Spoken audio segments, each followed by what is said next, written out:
So Silent Hill 2 is back, but now that it's finally on PS Plus, the big question is, does this remake truly honor the legendary horror classic, or does it lose the magic that made the original so special? The first thing that stands out about Silent Hill 2 Remake is the atmosphere. From the moment the game starts, you're hit with the familiar fog-covered streets, flickering lights, and eerie silence that define the series. The developers clearly focused on bringing the original's tone to modern standards without turning it into a flashy action game. Lighting plays a huge role here. Every corner, every hallway, and every distant shape in the mist feels carefully crafted to keep the tension constant.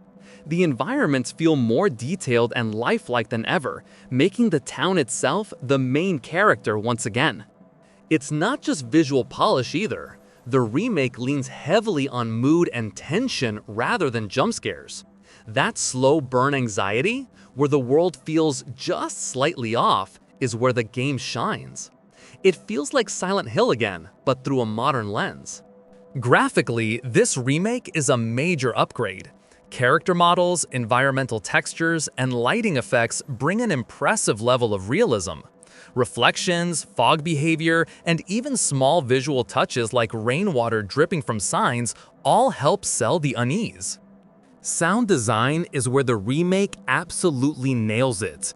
Every sound, footsteps on wet pavement, creaking floors, distant metallic echoes, builds tension.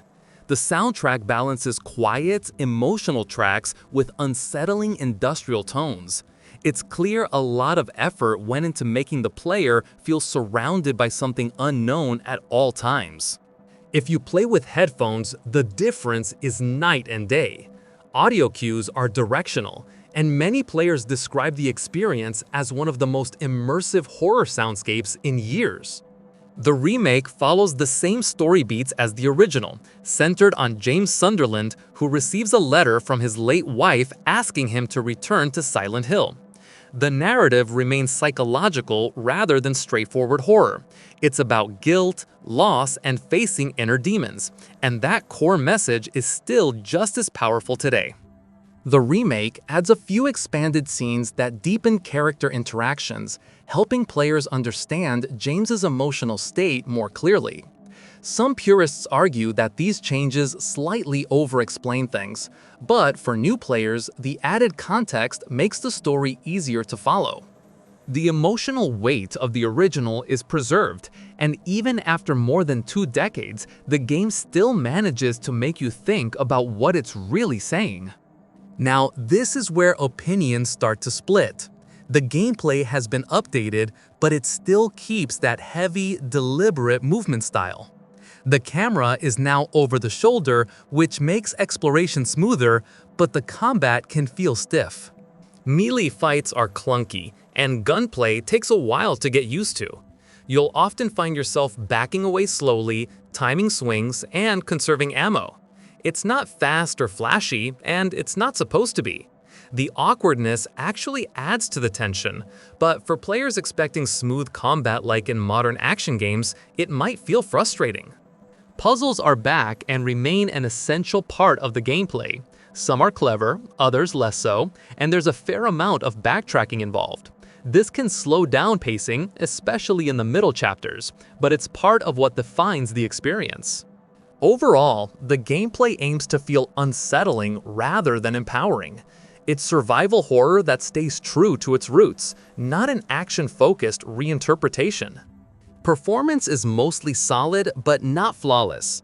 On PS5, the game runs well for the most part, though some players have noticed frame drops and occasional stutters in certain areas. Nothing game-breaking, but it's noticeable during exploration.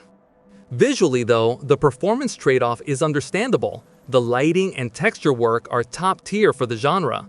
Loading times are quick, controls are responsive outside of combat quirks, and overall stability is fine, especially after recent patches. It's a technically competent remake that looks modern while keeping the uneasy tone intact.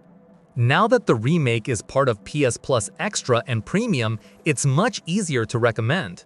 The original price tag might have made some players hesitant, but being part of the subscription service makes it an easy download for horror fans. It's a great way to experience the game if you're unsure about buying it outright.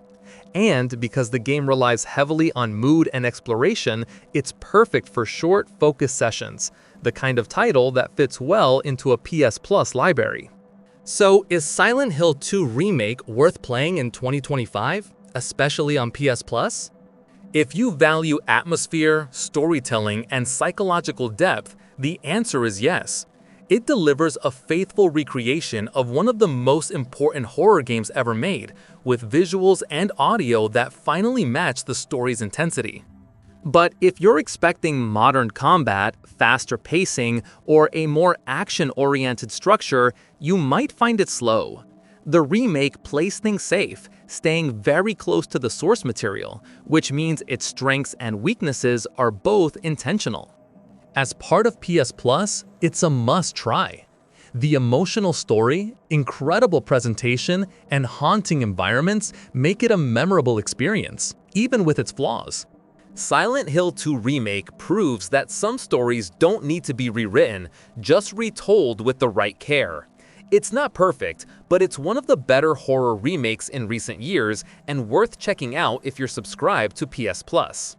Thanks for watching. If you found this review helpful, don't forget to like and subscribe for more straightforward game breakdowns, and maybe keep the lights on for this one.